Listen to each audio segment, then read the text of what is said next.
그래서 오늘 정말 중요한 시간입니다. 아짜이 프레임하고요. 1부터 10까지 한자가 어떻게 구성됐는지를 알아야 건문 전체를 연결을 할 수가 있습니다. 이거 빼버리면 다른 걸 들으면 굉장히 어렵게 느껴져요. 어렵게 느끼신다는 것은 이 수업이 만약에 실은 현실적으로 한자 급수로 치면 3급 이상이 들어야 이해가 되고 연결이 되고 빨리 전체 통으로 아마 접수가 될 겁니다.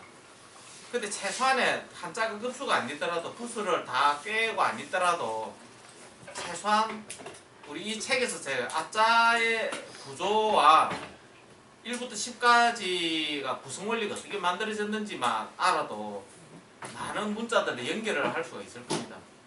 자, 건문은요, 인간들이 원래 그 전부터 문명이 있었습니다. 몇만 년 전부터 뛰어난 문명이 있었어요. 있었는데 최 근래에 과학적으로 명확한 거는 한 12,000년 전에 대홍수가 나가 인간들이 고산지대로 대피를 해요. 그 대피를 한 장소가 어디고 하면 천산산맥 알타이 쪽 있죠. 파미르 고원. 실은 그쪽에서 동서로 이렇게 다 번져 나와요. 문명의 시작은 금속에서 시작이 되는데 농경사회에서는 땅을 파가 광산을 개발 안 합니다. 그쪽에서는 대빙하가 녹아내리면서 홍수가 나는데 기암절벽에서 광물이 그냥 노출이 돼버려요. 철광석들이. 그러면 그걸 다루어가지고 무기를 만든 족속들이 대표적으로 우리가 알고 있는 스키타이 족들이 동서로 퍼지면서 우리 문명이 기원이 됐어요. 실은 우리 중국 쪽으로 이렇게 한반도하고 밀려오면서 위도가 같은 위도 때에는 같은 종족이라고 문명권이라고 보시면 돼요. 그 신라에서 나오는 왕가문의 인종들 그쪽 인종들하고 DNA가 같아요. 실은. 그리고 우리 민족 자체가 단일 민족이 아닙니다. 혼혈이에요. 거의 연방제 수준이에요. 한다고기에 나왔다시피 같은 혈족은 아닙니다. 금문이라고 하는 것은 금속에 새겨진 문자를 이야기해요. 기존의 학설에서는 갑골문이라가 은나라 시대 때 거북배에 나온 주술용 문자를 점을 치거나 기록을 한 문자가 근언이라고 했는데요. 그 이전의 문자가 금문으로 지금 다 밝혔었어요. 왜? 과학이 발달하니까 탄소, 동위원소, 분소, 연도 측정이 가능하니까. 물론 갑골문보다 뒤에 문자가 나온 게 또 있어요. 금문이 더 늦은 것도 있습니다. 그러나 근원적인 것은 상형체, 어떤 그림도 되고 글도 되는 가장 원시적인 형체는 금문에서 시작이 됩니다. 그런데 금문 여러분들 생각할 때 막연하게 대상간에서 만들고 이런 개념이 아니에요. 항상 말씀드리다시피 금속을 다루는 기술은 초창기에 이미 현대자동차로 치면 처음부터 에쿠스급이 나와요. 그 뒤로 갈수록 포니급이 나오고 좀 그렇죠. 이미 뛰어난 금속을 다루는 선지자가 금속을 다 기술을 다 확보해가 있는데 현재에 맞게 적응을 하다 보니까 기술력이 낮게 됩니다. 실은 우리나라 토기들도 마찬가지예요. 신라나 가야시대 때 초창기에 발견되는 경질 토기들은요. 처음부터 굉장히 기대라고 해가지고 그릇의 받침대를 보면요. 밑에 하단부, 몸통, 대가리 3단으로 딱 나눠져가 예술적인 조형미도 그렇고 성형을 그리고 열처리가 굉장히 뛰어나요. 그런데 시대가 갈수록 더 떨어져 버립니다. 우리가 지금 금속에 새겨진 문자가 처음에 용도가 뭐고 하면요. 정확하게는 그 그릇의 주인을 이야기해요. 고대 반드시 왕은 권력을 가진 사람은 자기의 그릇을 만들어요. 내가 죽으면 내 아들은 그 그릇에다 제사 지내기 때문에 그 그릇은 금속으로 만든 그릇 기물은 앞으로 청동이기라고 청동기물, 청동이기, 청동솥이라고 얘기를 하죠. 칼이 될 수도 있고 도끼도 될 수도 있어요. 이거는 바로 왕급, 당군급의 탱거리에 해당하는 제사장이 곧 왕이었으니까 왕에 해당하는 자기의 어떤 똑같은 대체물이에요. 그럼 역대 왕들이 자기 조상들의 그릇이 청동기물이 없으면 왕으로서 인정을 못 받기 때문에 끝까지 자기 조상들의 기물을 신주단지를 확보를 하려고 해요. 그게 없으면 왕이 못 되니까. 왕이 되는 방법은 딱 두 가지예요. 하늘에 제사를 지내고 자기 조상이 누가 하면 대표적으로 영재신동의 후손들 염이라고 하는 것은 불꽃염자고 우리 동양의 태양신이고 불을 다루는 불을로서 금속을 다루고 금속으로서 모든 물질을 창조하는 그 후손들이에요. 그래서 염제신능의 후손들은 반드시 불의 알로서 남자들도 상징이 불알이라 하지만 불의 알로서 기물을 만들고 거기에다 상징 토템까지 다 붙여요. 세조자, 말마자, 물고기자, 고뭉자, 제비연자 다 불이 밑에 불화자가 붙는 이유는 다 신동이 직계 자손이라는 하나의 표식이에요. 족칭이라고 하죠. 우리 지금 이야기를 치면. 그러면 처음부터 이런 그릇을 그러니까 문자가 어떻게 만들어진다 하면요. 이 금속을 주조하고 그리고 단조를 하고 다루는 기술에 대한 설명서예요. 일반인들은 가르쳐 줄 수가 없습니다. 불을 다루는 기술은 권력을 나타내기 때문에 지금 핵무기나 반도체 만드는 기술을 남한테 가르쳐 줄 수가 없죠. 절대 권력이니까. 이것은 자기 혈통 내에서만 제사를 지내는 계급에게만 물려주고 알려주고 개성을 하게 했어요. 그러면 고대에 금속을 만드는 한자의 금문은요. 그 설계도인데 설계도는 딱 세 가지의 상징을 가집니다. 하나는 뭐가 하면요. 금속을 다루는 기술입니다. 주조 기술, 단조 기술. 그리고 두 번째는 고대 왕족의 결혼 제도예요. 결혼 제도가 뭐가 푸날루아 제도라고 해가지고 남자 여자 두 사람씩 짝을 지어가 결혼을 해요. 그걸 동서 제도라고 해요. 우리가 지금 동사 자가 정확하게 그래요. 동사를 모르면 지금 고모가 왜 시어머니 고자도 되고 고모 고자도 돼요. 동서 제도에서는 이게 정확하게 고모가 자기 시어머니가 될 수밖에 없어요. 그리고 절구구자를 적고 사내남자를 적으면 요거는 장인구자도 되고 이게 외삼촌구자가 돼요. 외삼촌이 자기 장인이 돼. 남자 입장에서 이걸 이해를 못해요. 왜 호칭이 이렇게 되는지를. 왜 부인이 지금도 서방님이라고 작은 서방님 자기 남편의 동생을 자기 똑같은 서방님이라고 칭하는 호칭 제도까지도 현대의 우리의 문화적인 풍속까지도 이해를 못합니다. 그게 모든 게 근문에 다 들어있어요. 그러면 세 번째는 또 뭐고 하면요. 누의 농사. 농사라가 곡식이 아닙니다. 정확하게는 누의 농사는요. 농경과 유목의 접경지역이 있어요. 왜? 비단은 최고의 재물이기 때문에 비단은요. 몽골리안 루트를 따라가지고 수출용품이에요. 그래서 농경과 유목을 하는 접경지역에 이 누의 농사를 지어가지고 비단을 만들어가지고 세계적으로 확장을 시킵니다. 실크로드에. 이 지역이 정확하게는 문자를 만들었던 세대 어떤 주인공들이 있다고 보시면 돼요. 이게 밀려와가지고 우리 동양에 정착을 해가지고 문자로서 확립이 된 게 지금의 어떤 근문이에요. 자, 지난 시간에 뭘 했냐면요. 하늘의 천문에 28수의 프레임을 동방칠수, 남방칠수, 서방칠수, 북방칠수 28개의 별자리 안에 프레임을 뭐가 하면 우리 동양에서는 아짜이 프레임으로 봤어요. 요 아짜이 프레임. 이 아짜 프레임을 연금술에서는 거푸집으로 나타낼 때 이 거푸집의 공정이 1부터 10까지예요.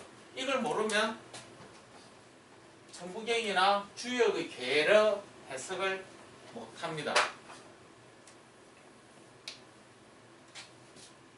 문자학에서는요. 하늘과 알을 반드시 동급으로 칩니다. 이게 무슨 거냐면 알은 날일자고 알이고 날이고 나라고 나라님, 임금님 항상 임금님 하면 날일자가 먼저 생각이 나야 됩니다. 예.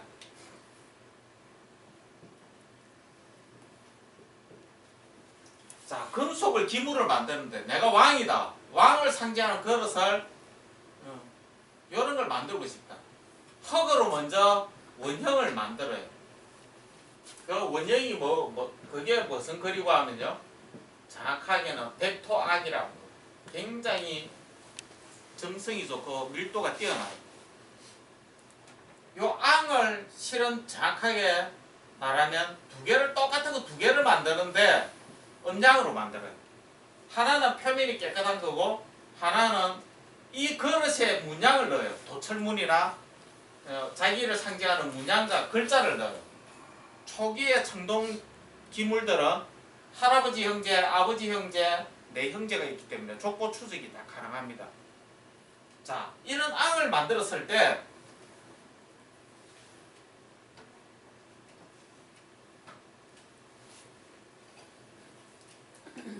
이 원형을 뭐라고 하냐면 우리 1이라고 잠시 봅시다.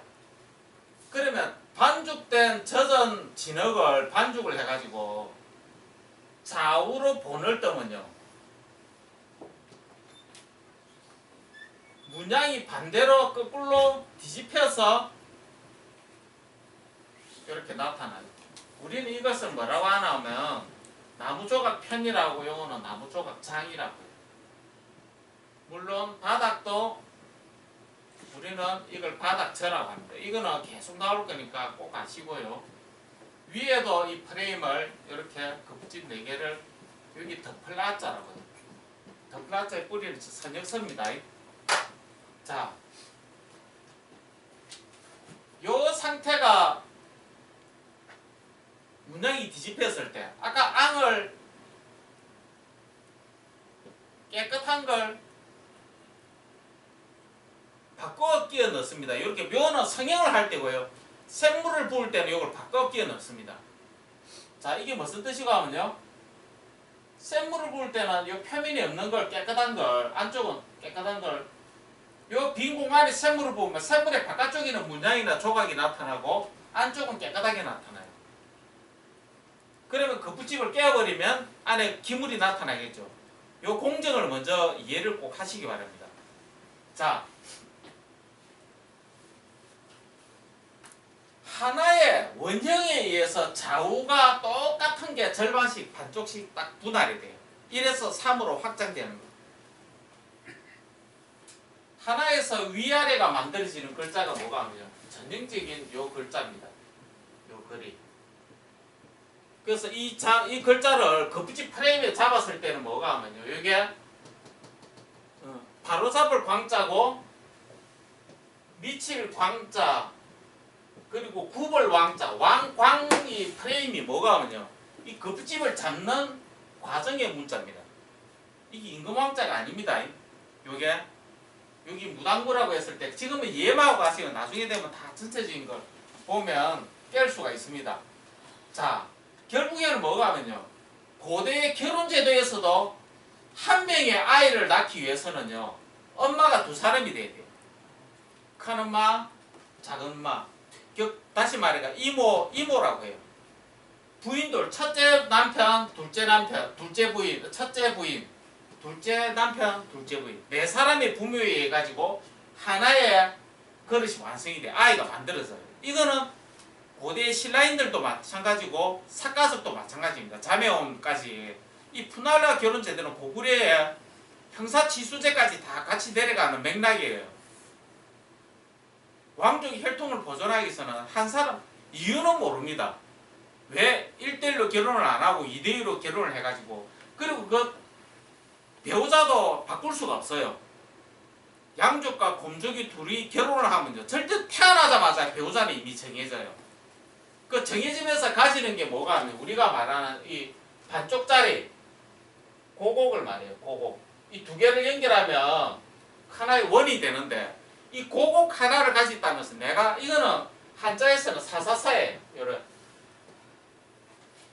사 2개가 모여야 이 을과 알이 되는데, 이 한쪽을 가졌다는 것은 자기 반쪽과 반드시 배우자가 이미 정해졌다는 겁니다. 왕족이, 일반인 서민들은 안 그렇습니다. 성씨를 가졌던 사람들은 딱 그래요. 그래서 넉사자가 뭐가 하면 정확하게는 짝필자 2사람이죠. 또 짝필자 4사람이 합성된 글이 요 넉사자예요. 넉사자의 또 다른 글자를 보면요, 아마 요 글자도 보일 겁니다. 이렇게 요 글자. 근문에서 거의 두 개가 요 두 개가 좀 세 개죠. 넉사자 이래 짝대기 네 개로 해가. 그럼 결국에는 1에서 3으로 확장된 걸 1까지 3으로 치겠습니다. 다른 거는. 그래서 근문에서는 그리고 고근문에서 문자에서는요. 3은 항상 매산자와 불하자와 의미구조가 같다고 보시면 돼요. 왜냐하면 이게 세기 때문에. 세개 할 때 세. 고근문은요. 음과 훈을 같이 썼습니다. 지금 음과 훈이 분리가 되죠. 고근문에서는 음과 음도 쓰고 훈을 썼어요. 그 중에서 결정된 게 지금 음이 된 겁니다. 서로 바꿔서 통용을 했다고. 말맞자를 썼는데 말이 아니고 언어로 쓰듯이 말맞자가 들어간 글자들이 언어가 다 되는 이유도 고대에서는 그렇게 사용을 했기 때문입니다. 자, 사라고 하는 것은 다 짝을 맞추는 거기 때문에 지금도 유시든 젓가락 숟가락이든 수저 사자가 이 사자가 뭐가 하면 결론은 다 짝을 맞추는 겁니다. 숟가락이 있으면 젓가락이 있어야 돼요. 젓가락도 두 개의 짝을 맞춰야 되고 고대 왕족은 숟가락이 두 개 있어요. 이렇게 싹 휘는데 이게 째빼대요. 음식을 떠는 거하고 자기가 떠가지고 입으로 있는 거하고 두 개가 한 짝이 페어가 돼야 돼요. 정창훈에서도 요 숟가락이 나옵니다. 자, 사라고 하는 것은 동서남북 사방을 밀봉을 해가지고 돈을 뜨는 거고요. 어떻게 보면 이 오라는 글자 자체만 가지고도 이거는 진짜 책을 하나 나와도 될 정도로 어마어마한 내용이 들어있어요. 우리 왜 근문에서 일반인들이 민속을 하는 사람들이 이걸 집중을 안 하는지. 거꾸로 된 삼각형은 요거는 장정정자예요. 여기 남자입니다. 남자가 여자를 머리에 이고 있는 전형적인 요 사사사 두 개. 세월자 S자 형태를 절반을 딱 잘라보면 여기 사사사죠. 이렇게 되다. 사사사 두 개가 세월자가 세월이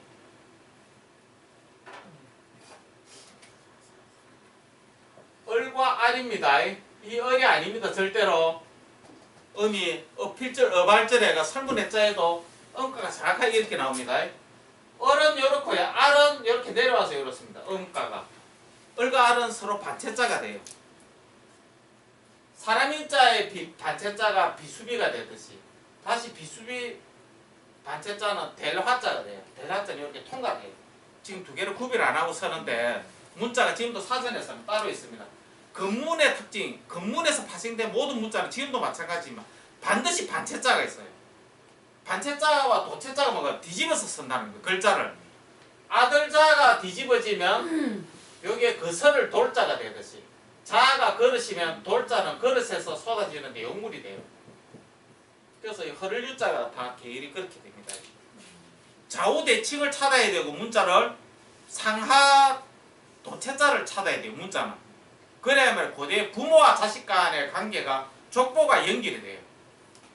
자, 4를 거쳐가 5를 들어갑니다. 5는 정확하게 뭐가 하면요.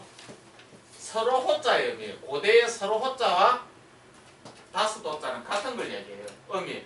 이 밑에 삼각형은요. 현재는 이렇게 쓰고 이걸 집이라고 해요. 집은 연금술에서는 거푸집을 나타내고요. 여자에서는 여자 계집을 이야기해요. 계집. 결혼을 해가 이세를 생산할 수 있는 여자 계집을 이야기해요. 그래서 다 모으기 때문에 요거는 합할합자, 모을해자, 다 첨자 다 모으는 걸 이야기를 합니다. 다 첨자처럼 못단 그리든 자, 이 글자는요. 로마에서도 오자가 돼요. 그리고 기독교 문명에서 요게 여자가 되고 요게 남자가 돼가지고 서로 뒤집어진 상태에서 지금까지도 문양으로 상징으로 서고 있죠. 근데 근본에서 한자를 연구하는 사람이 이 삼각형에 대해서 원방각에 대해서 우리 민속학에 대해서도 이야기하는 사람이 근본에서는 이 글자를 언급을 한 사람이 저는 거의 보지를 못했습니다. 굉장히 중요한 것임에도 불구하고 우리가 고대사를 공부하면 진짜 외국어를 해야 돼요. 우리나라 역사를 고구려 역사를 찾아보면 몽골 파스파 문자를 해야 됩니다. 그리고 우즈베키스탄을 가든지 중앙아시아로 가지 않으면 우리 고구려가 보이지가 않아요. 정확하게는. 이 다스도는요, 이 다스도는 도체자가 있어. 옆으로 누워버린 거. 요거는 우리는 거물망이라고 해요. 이렇게. 이렇게도 쓰죠. 서로 엉켜있는 걸 말해요. 이 5개는 뭐가 하면요. 자, 보세요. 거푸집 하나, 둘, 셋, 넷, 안까지 5개죠. 센 물을 부을 때는 5개면 좋게요. 근데 성형을 할 때는 하나 더 있어. 6개.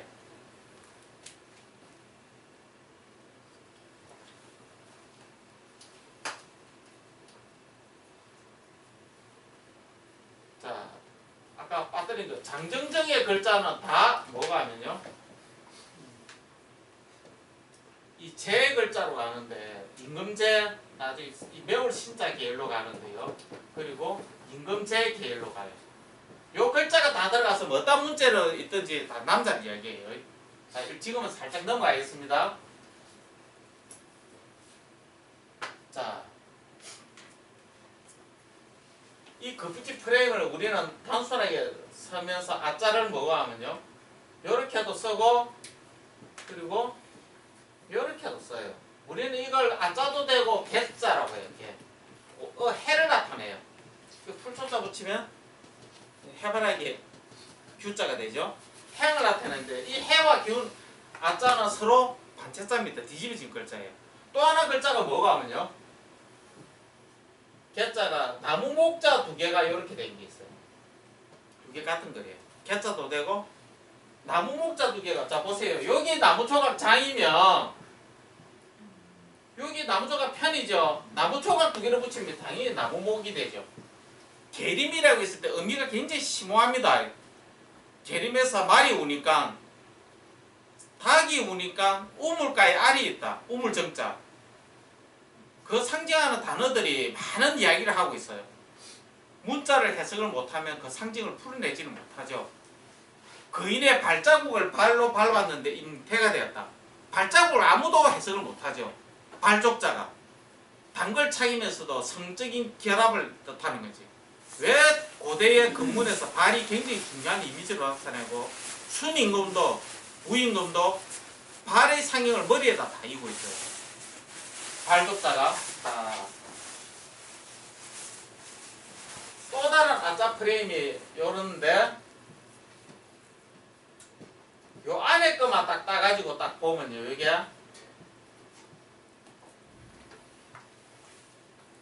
요거 무슨 문자인지 압니까 지금? 지금 단일 행자예요. 사람이 다니는 게 아니고 샘물이 흘러들어가는 통로예요. 그럼 요거만 딱 따가지고 요거는 자축거릴 척이라고 하고 요거는 자축거릴 촉이라고 해요. 척촉.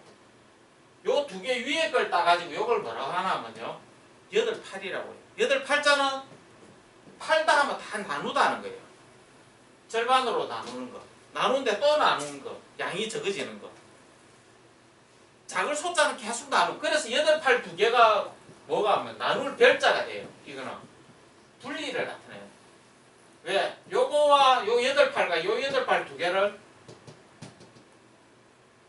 그래서 우리는 노인들이 팔다라고 했을 때 내가 가지고 있는 걸 물건을 파는 게 아니라 상대방 걸 가져오는 것도 팔다라는 단어를 써요. 나누다기 때문에 콩 팔아와야 되겠다. 매주를 쏠 때 팔다라는 게 자, 팔다는 6이라는 이 단일행에 이 단일행은 거푸집에 사물이 들어가는 통로를 어떻게 간단하게 요 위에 것을 이렇게 딱 축약을 시키고 밑에 거는 이렇게 딱 써요. 우리는 이걸 오더이자라고 해요. 사람이 입는 옷이 아니라 거푸집을 이야기를 해요. 그러면 이 거푸집을 총 몇 개가 하면요? 6개예요. 6개. 결국에는 이 6개를 통칭하는 문자가 뭐가 하면요? 이렇게 써죠. 위에 걸 똑같이 적어놓고 밑에 거까지 생략을 해버리죠. 주역의 한 쾌는 효가 몇 개입니까? 6개예요. 6개. 6에다가 모든 동양에서는 수리학에서 최고를 치죠. 6에다가 많은 것들이 있습니다. 삼성육부, 육조 그렇죠. 6에다가 많은 의미를 부여하는 이유가 있습니다. 왜 6개면 모든 그 실은 완성품을 하기 위해서는 다 끝이 난 거예요. 6이라는 것만으로도 이미 1차전 한 바퀴 다 돌아간 거예요. 이 다수도자에서는 기와 와자도 기와 와자도 이 와자와 어금니 아자도 같이 파생이 돼요. 서로 맞물린 거. 이빨이 아닙니다. 구자도 제가 나중에 풀어드릴 건데 기와도 안키와 수키와 수키와는 위에서 덮이는 거죠. 안키는 밑에서 있는 거고 서로 맞물려야만이 되기 때문에 여기서 같이 파생이 많이 돼요. 그래서 다수도자는 겉부집이 서로 맞물리가 다 프레임을 얘기해. 이거 감옥어자라든지 5개의 겉부집을 서로 맞물리가 막을 어자, 이 어자가 막다 뜻이 밀봉을 하는 의미예요.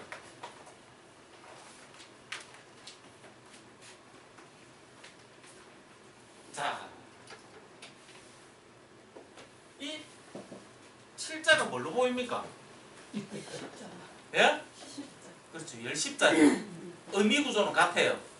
내가 이 십자와 7자를 같은 의미 구조로 상징으로 푸는 사람 우리나라에서 딱 한 사람 봤어요. 누군지 모르겠는데 지나가다가 누군가가 주역을 몇십 년 한 분이 7과 10을 같이 같은 의미 구조로 보더라고요. 아우 그분 제대로 그걸 7은요 지금은 이렇게도 서고 옛날에는 이렇게 딱 썼어요. 이 두 개가 7자예요. 7은 우리말로 그냥 치다예요. 칠하다, 치다. 왜? 자 보세요. 여기서 다시 실은 5에서 다 끝났어요. 끝나고 5에서 끝난 동작을 다시 6부터 10까지는 다시 되풀이합니다. 본을 뜰 때 6개의 거푸집을 놔놓고 원래는 앙에 요 바깥에 문양을 갖다 대놓고 반죽을 이렇게 두드려요. 밀착을 해서 두드려요. 그 두드리는 과정이 7이에요. 그래서 7은 칼로 치는 거 끊는 거죠. 나무를 쳤을 때 나오는 엣집이 오칠하다 할 때 이 7도 마찬가지고요. 쳐서 깨뜨리는 거. 어그러질 휴자가 요 197자 때문에 7에서 나온 파생된 글자가 두 개가 있는데 하나는 뭐가 하면요. 굽을 우자예요. 어조사 우자. 우회하셔야 할 때 탁탁 쳐서 이 거푸집 형태를 굽히는 걸 얘기해요. 전형적으로 세얼과 알의 동작을 얘기해요. 세얼과 알은요. 뭘 나타내냐면 봐보시다. 구글할 글자가 어떻게 쓰죠? 예? 사람이랑 위에 사람이랑 새 얼자. 이 구글할 글자가 전체적인 분리하거든요. 굽히는 걸 이야기하거든요. 이걸 하는 동작이 7이에요, 7. 그래서 7자가 다 그런 거 7개가 아니고요. 다 치다라고 나와요. 쳐서 된 게 뭐가 하면 요게 요 탁자예요, 탁자. 결국에는 집택자를 만들기 위해서 두드리는 거예요. 손으로 부탁하는 거 탁자, 말로서 상대방을 건드리는 부탁할 탁자가 이게 뭐가 7, 7에서 파생된 문자예요. 이 우자는 뭐 굽힐 구자가 뭐 말할 나위도 없고 쳐서 굽히는 모든 동작이 이 7로서 풀이가 다 됩니다. 이렇게 중국말로서는 우리 고어가 아니면 해석이 안 돼요. 모든 문자를 다 나눠서 봤을 때 지낸 게 아니라 그러면 이 7을 하는 이유 왜 7이 되냐면 나중에요. 이 갑자 할 때 이 갑자가 이 갑자에 10이 들어가요. 근문에서 10과 7이 어떻게 연결되는지 조금 이따 한번 보세요. 7을 하는 이유는 결국에는 이 택을 만들기 위해서요. 집택자가. 이거는 박을 얘기해요. 박. 도읍에서는. 왕의 알을, 왕이 이렇게 왕자를 만들기 위한 방법이에요. 팔은 뭐가 쳐서면 다시 분리를 해야 되겠죠. 분리해야만 앙을 바꿔 끼워줘. 그러기 위해서 분리를 하는 게 팔이에요. 팔은 모든 문자에서 나누고 또 나누고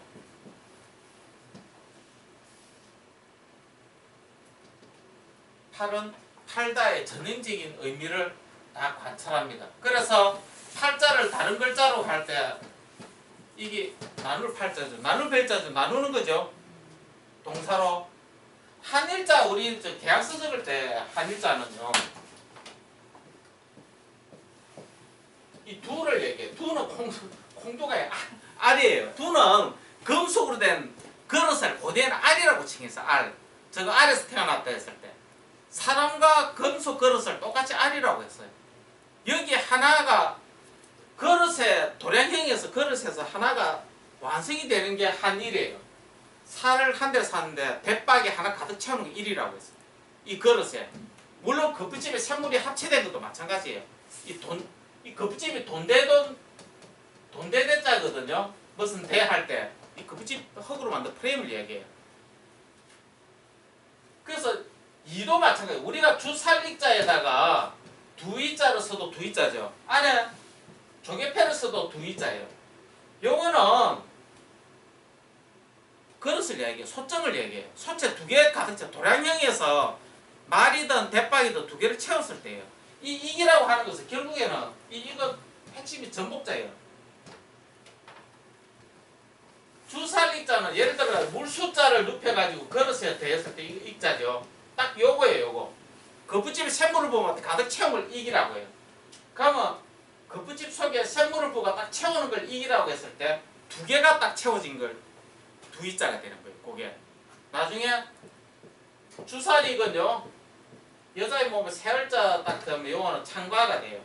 이렇게 변천이 되는데 핵심은 요 글자는 뭐가 하면 계속해서 신동을 나타내는 이 신분태의 확장형이 돼요. 여기다가 설명을 하고요. 자, 구는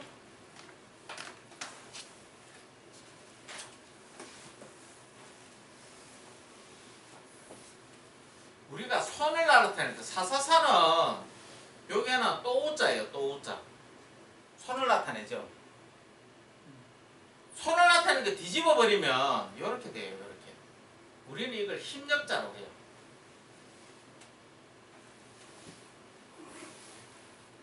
우라고 하는 것은요.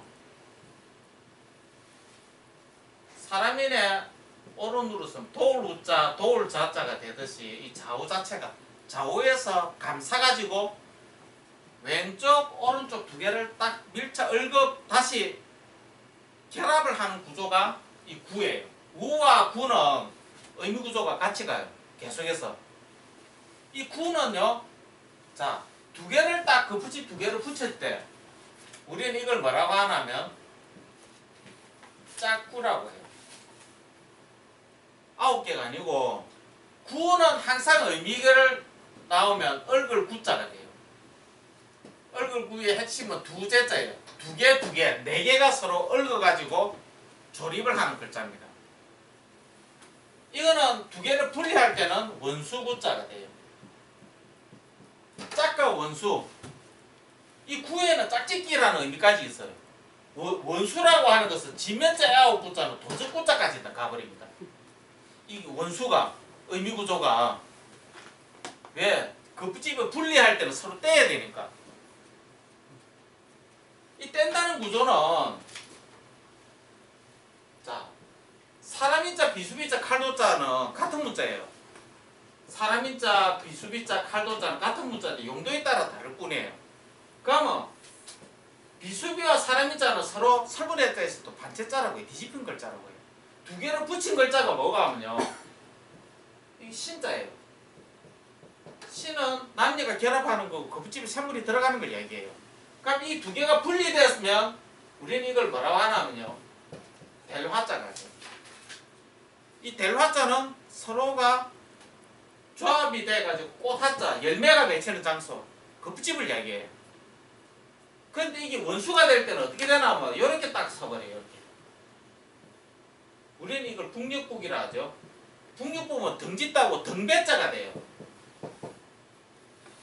그래서 두 개가 분리하는 거 우리는 뭐가 하면 이거는 북도 되고 패배할 대자 부수다 할 때 두 개가 분리를 시키는 걸 들어가요.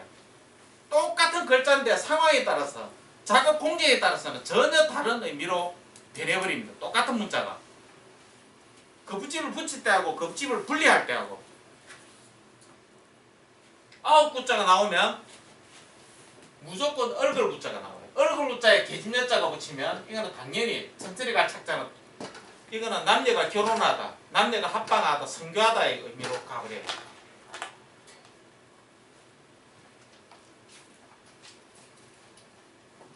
그러면 이제 생물만 보면 되겠네요. 이거는 정수리 신자. 어떻게 문자의 근원은 이거는 신농의 족표이기 때문에 여기서부터 시작이 돼야 돼요. 여기서부터. 이거는 정수리 신도 되고 뚜를 곤자, 우리말 꽃다에 꽃다. 꽂는 거, 꽂히고야 할 꽃이, 남자의 꽃이도 이야기를 해요. 물러갈 태자. 생물이 거푸집 속에 들어가가 쌓이는 걸 우리는 이렇게 물러갈 태라고 하지만은 원래는 본 의미는 쌓을 태자의 의미예요. 거푸집 속에 생물이 들어가면 남자의 약물이라고 생각하세요. 남녀가 애를 만드는 성교 구조하고 똑같아요. 거푸집 속에 생물이 들어가가지고 알이 형성이 됐다. 그러면 신자에서 근문에서는 발전은 어떻게 되냐면 물방울처럼 이렇게 딱 됐다가 여기에 이렇게 알이 딱 되어버려요. 우리는 이걸 말하면 점주라고 하죠. 거푸집 속에 가득 채우는 것을 이걸 우리는 백이라고 해요. 흰 백자가. 거푸집하고 속을 꽉 채우는 거 우리가 압박하다 할 때 닥칠박이라고 하고요. 칠박자 할 때 다 이런 식으로 갑니다. 사방을 밀봉해가지고 흰 백자에 장악했던 두려울 파자가 겁내하다 두려울 파자 완전히 가둬가지고 밀봉된 상태가 파가 돼요. 하얗다는 의미가 아니고. 그러면 이 상태가 여기 정수리 신자도 되고 요게 딱 보시면요. 요거는 선역서자예요. 선역서자는 잠길린자 딱 목구멍 끝까지 채우는 거. 서자는 태양이 잠기는 곳이에요. 뜨거운 샘물이 가득 차가 잠기는 곳이 서가 돼요. 그래서 요거는 덮을 아자 뚜껑까지 딱 채우는 걸 아라고요. 서자와 아자는 근문이 같아요.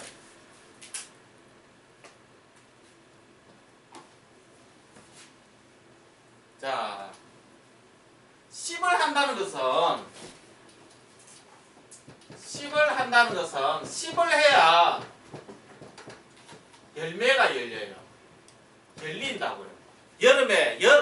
우리가 여름에는 열매가 열리는 걸 말해요. 여름 하나니 할 때 여름 모든 사물이 다 팽창을 해가지고 최고의 결실을 딱 맺는 걸 얘기해요. 가을은 심화 딱 남기는 걸 얘기해요. 거기서 초래가지고. 그래서 뭐 나라의 제수들도 가을에 다 죽이지 봄, 여름에는 확장을 할 때는 기운이 손을 안 대요. 열십은 뭐가 하면요. 열매가 10을 통해 가지고 열린 걸 얘기해요. 그러면 10이 되기 위해서는 1부터 9까지는 열매가 맺히기 위한 조건들을 얘기했죠. 결혼 제도에서도 마찬가지고 연금술에서도 거푸집 구조에서도 마찬가지고. 그래서 천부경 해석할 때 일적식과하든지 한 일자를 항상 알로서 대체가 넣어가 해석을 해라고 저는 누차 이야기를 합니다. 많은 의미가 달라질 거예요. 그래서 10은 결합을 나타내요. 당연히 저백접자죠. 꽂는 의미이기 때문에 10은 이거는 꽂는 거예요. 꽂는 거. 우리가 열매를 맺는 장소 꽃이기 때문에 금속인데 꽂는 거는 뭐예요? 네, 바늘이에요. 바늘. 다 꽂는 거라고. 이거는 10은 10개가 아니고. 그래서 바늘 침대에 또 다른 글자 볼까요? 세금에 다 함자를 서면 요 창가자는 당연히 찌르는 거죠. 열십자는 이건 합하는 거예요. 결국 찔러가지고 10이 또 다른 뭐 글자가 뭐 있죠? 열십자가. 그래서 손수변에 합할 합자가 열십자라고. 이것도 십자잖아요. 의미가 다 같이 요 태울 탑자 토자 쓰고 풀조자 쓰면 태울 탑자잖아요. 겹치는 거. 합하다는 것은. 다 1부터 10까지 구조가 금속을 다루는 연금술에 있어서나 남녀의 결혼제도, 남자 두 사람, 여자 두 사람 결혼을 해가 합치는 구조하고 누의 농사는 여기에 잠시 빠져 제가 설명을 안 했습니다. 누에 4번 잠을 자고 누의 꼬치가 자기 몸에 실로서 감아가지고 즉 나중에 되면 생물을 볼 때는요 이 거푸집 4개가 밀봉을 한 상태가 돼가 이거 실로서 주술지 실로서 묶어 완전 밀봉을 해요. 생물이 안 세게. 자 그런데 자 보세요. 이쪽은 하나죠. 그런데 모서리 부분은 결합되는 게 2개죠. 우수 기수할 때 모서리 우자를 쓰고 이 우자가 짝수입니까 홀수입니까? 우수 기수할 때도 마찬가지. 이 우자가 모서리가 왜 2개가 되고 짝수가 되는지도 여기서 나와요. 숫자를 얘기할 때도. 주역에 이게 정확하게 연결이 되는 게 뭐가 하면 주역에서 참동계예요. 완전히 좀 와전이 됐지만은 주역은 정확하게 말씀드리면요. 뭐가 하면 주역을 30년 동안 했던 분한테 물어보세요. 도대체 그러면 주역이 뭘 하는 건지. 개사전에 공자가 붙여가지고 좋은 말은 다 붙여놨는데 무슨 말인지 몰라요. 딱 깨놓고 말하는데 서는데 좋은 말은 다 모아놨는데 몰라요. 굉장히 추상적이에요. 굉장히 구체적인 겁니다. 뭘로서? 연금술에서는 금속을 만드는 데 있어서. 그래서 신농 때 주역이 뭡니까? 혹시 산을 3개를 붙여도 연산역이라 들어봤어요?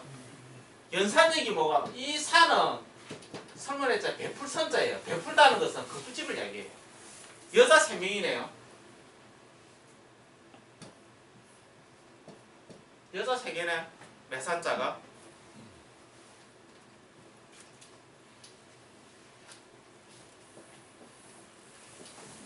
오늘 중요한 프레임을 얘기하는데 요거 하나에다가 하나를 더하면요. 그 책에 있듯이 근무를 할 때 필수적으로 해야 되는 게 뭐가 하면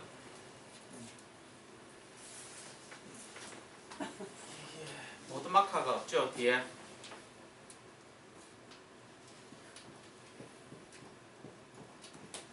자, 세 출자는 요것도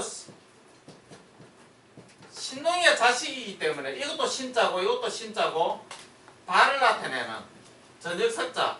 전역석자는 요 발입니다. 원래는 요 3개가 대표적인 신자인데요. 세추가 신농의 자식이라는 것은 뭐가 하면요. 원형은 세월자 하나, 둘, 셋, 4개가 들어가요. 그래서 하나, 둘, 셋 신자를 그대로 썼고 하나 더 써버려요. 신자를 뒤집어 썼다고요. 그래서 세초자는 신농의 직계혈통이라는 게 문자수로 완벽하게 나와요. 자 하나 더. 물고기자는 지금 이렇게 쓰지만은요. 근문으로 쓰면 어떻게 하냐면요. 신자를 요걸 요렇게 적어요. 요렇게 적어야 되니까 요렇게 적어요. 그 다음에 손톱조를 뒤집어 버려요. 자기 자신이기 때문에. 불을 나타내는 불화자 딱 넣으니까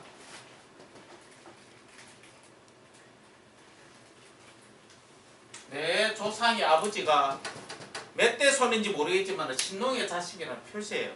이게 그러면 양족을 신선한 양고기와 생선이 될 것 같아요. 모르면 저 그쪽으로 갑니다. 문자를 연구한 사람이 이걸 가지고 신선하다 이거 고기가 신선하다 하면 정말 웃기는 얘기예요.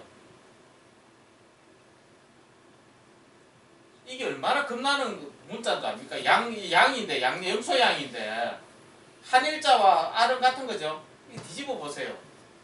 대번에 여자죠. 목을 집자 여자인데 그렇죠. 이거는 온전할 전자, 거푸집으로서는 온전할 전이고 안에 세물버스로 세금자가 나오고요. 네, 화살시예요. 요 글자는 뒤집으면 화살시가 된다고요. 이렇게 되겠네. 화살시 문자 보세요. 이 화살은 이 결에 족사할 때 화살촉 저것부터 해가 많은 게 나와요. 이거는 스키타이 족속들부터 해가 유목족들은 그리스 로마에 고대 히랍에서는 말이 없었어요. 근데 스키타이 쪽 몽골족들이 말 타고 가서 활을 쏘니까 그게 신화에서 켄타우로스 있죠. 말하고 사람하고 같은 굉장히 충격적이에요. 그거는. 그래서 화살을 사용한다는 것은 로스차일드 집안 가문이 화살로서 묶어놔가지고 표식으로 쓰는지 화살을 만드는 공증도 있어요. 이 공증이 어마어마한 많은 문자들이 있습니다. 우리 기존의 분들은 이제 아실 거고요. 제가 이걸 왜 얘기하냐면 세조자나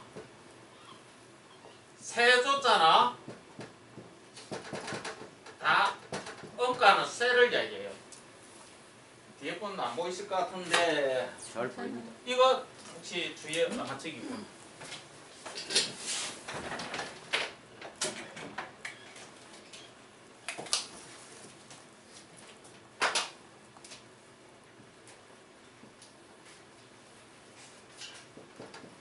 날일자도 고대 음은 쇠입니다. 청산별기 서쪽에 지는 태양을 점은 새라고 해요. 이거는 제가 얘기했죠. 알이고 날이고 나라고 나라님. 그리고 딱 이걸 보면 이건 임금님이네 라고 바로 해석이 딱 나와야 됩니다. 건물할 때.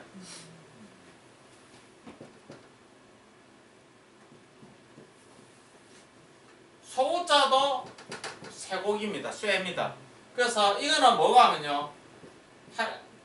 날생자. 이거는 새로운 것을 이야기해요. 새로운 것. 갓 만드는 거예요. 갓 만드는 금속 제품을 이야기해요. 입구는 이건 뉴스예요. 뉴스. 알을 고자는 뭔가 새로운 것을 밖으로 드러내는 걸 고라고 해요.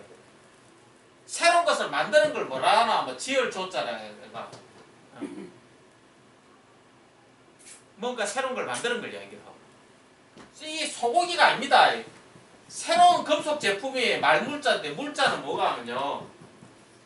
생물을 붓는 걸 쉽게 형태를 바꾸는 걸 시울력자, 바꿀 력자, 시울리자가 돼요. 생물 붓는 걸 뭐라 하면 양이라고 해요. 양. 햇빛 비칠 양. 이거는 도가니에서 이렇게 붓는 걸 얘기해요. 뜨거운 생물을 탕을 펄펄 끓이면 붓는다고 해요. 이 양의 본 뜻은 염소양이라고 해요. 염소양을 설문에 보면 햇빛 비칠 양이라고 명확하게 명명했어요. 금속을 다루는 거라고.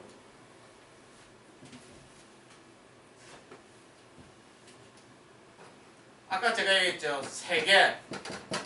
세계는 매산자와도 이미 의미 구조가 같습니다. 그리고 하나 더는 돼지 해자와 돼지 시자는 고대의미 해와 새입니다. 그래서 태양의 아들, 임금의 자식들은 임금을 제각을 했습니다. 저각을 했습니다. 다 돼지 젖자. 돼지를 얘기해요. 임금의 자식을 동궁이라고 하는데 동궁젖자도 이 저각을 했습니다 할 때 우리 도나가 왕족의 자식을 도나라고 했을 때 이 도는 다 태양을 얘기해요.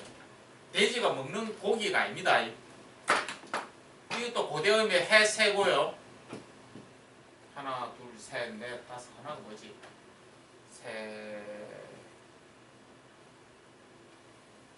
세금. 예? 세금. 오, 세금. 네, 고맙습니다.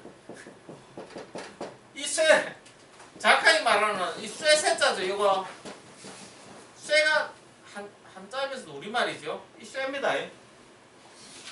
이 6개는요 같은 겁니다. 한자에서 새초자 지어놓고 아까 제가 또 사을 때 어떻게 새가 이 몸치 추자 밖으로 튀어나오는 거 찌르는 거 이 나아갈 진짜가요. 나아갈 진짜가 생물을 거부집에서 적정량을 헤아리는 거 추리하다 할 때 적정량을 잡는 거 수평을 잡는 거 이 준자 비준하다 할 때 이 준은 수평이에요. 수평 생물을 거부집 높이만큼 딱 따르는 걸 준이라고 해요. 이게 날아다니는 새가 아니라고요. 문자 해석을 할 때 다 똑같아요. 똑같은 걸 이야기를 합니다. 해, 새를 이게 전제 조건이 안 되면 모든 금문 해석이 힘들어요. 오늘 굉장히 중요한 시간입니다. 아자를 했고 1부터 10까지를 했고 그리고 이 6개 본질적인 의미를 말씀을 드렸습니다. 이걸 아시고 나면 한자든 금문이든 우리 고대 사회 해석을 할 때도 굉장히 도움이 많이 되고요. 항상 상식 너머에 있어요. 공자가 노나라 사람이죠. 노나라는 뭐예요? 은나라가 망했잖아요. 은나라 우리 갑골문에 은나라가 지금 중국 계열인 것 같아요. 공자 아버지가 누구예요? 설. 예? 설 아니 설. 숭양홀이라고 들어봤어요? 그게 우리 남방계의 언어가 아니에요. 북방계예요. 북방계. 좀 만주어로 치면 몽골로 치면 설롱거를 얘기해요. 남자아이를 얘기한다. 남자. 예. 설롱거를 한자로 얘기했을 때 그렇죠. 예. 솔롱골이라고요? 예. 솔롱골? 예. 설롱골. 여기에 숭양헐이 된다고. 우리 한자로 표기했을 때. 고구려의 태무 태무진? 예, 태무진이 태무신왕이 되듯이 대무신왕이 예, 그런 것처럼 의외로 언어가 위에 많이 있어요. 언어는요 유목적과 농경이 접합되는 지역에 나타나지 농경에서는 절대 나올 수가 없습니다. 왜? 대표적으로 모든 것은 양에서 나와요. 음자는 이게 이동을 한다고요. 앉아가지고 음식을 속 끓여놓고 밥거리 먹는 족속에서 나오는 것 같아요? 안 나옵니다. 그런 단어 자체가 없어요. 죽갱자도 양의 젖을 이용해서 끓인 죽을 얘기해요. 정확하게는.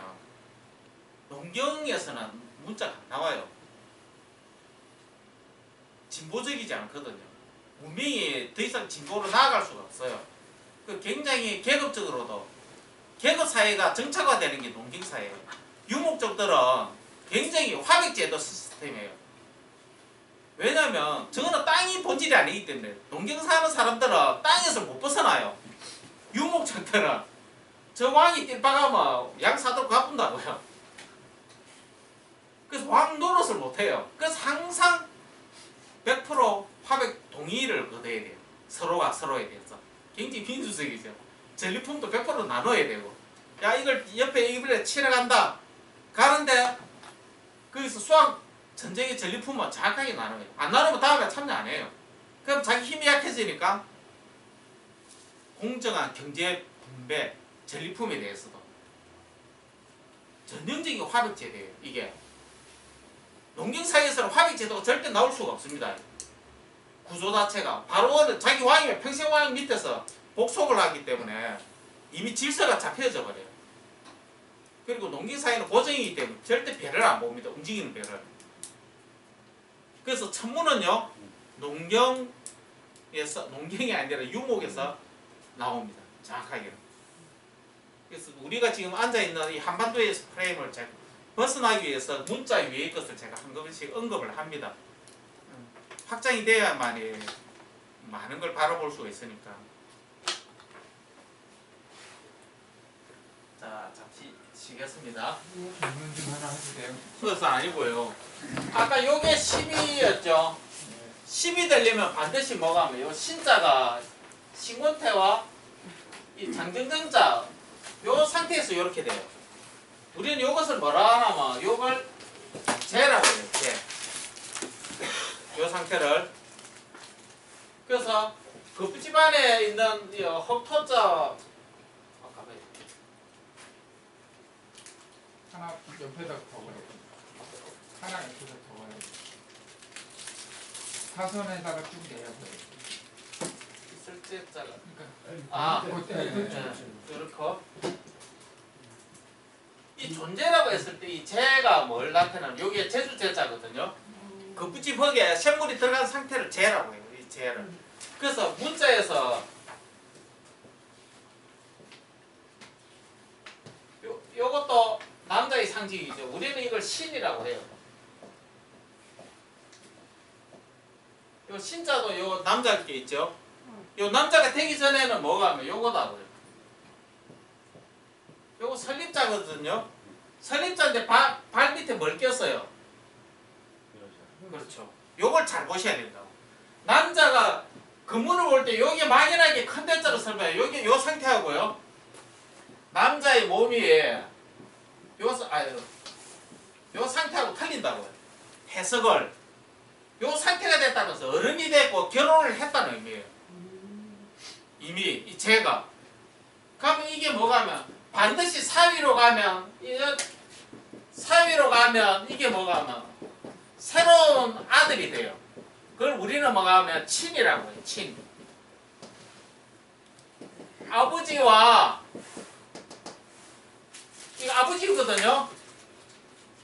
새로운 아버지 장인어른과 새로운 맞대기 친이라고 해요. 부모와 자식 간이 되는 걸.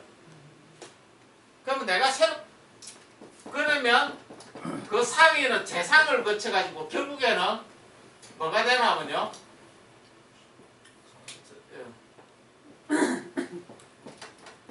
임금제가 된다고.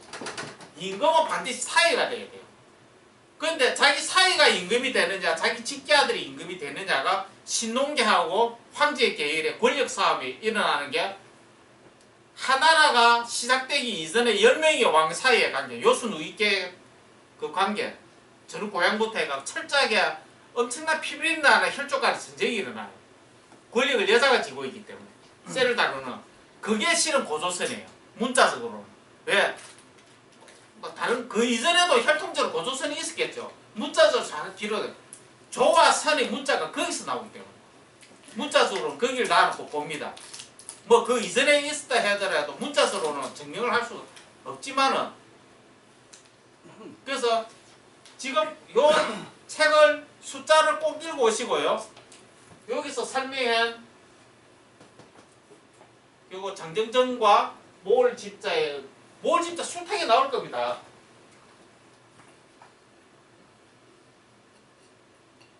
이 발이 요 발 3개죠.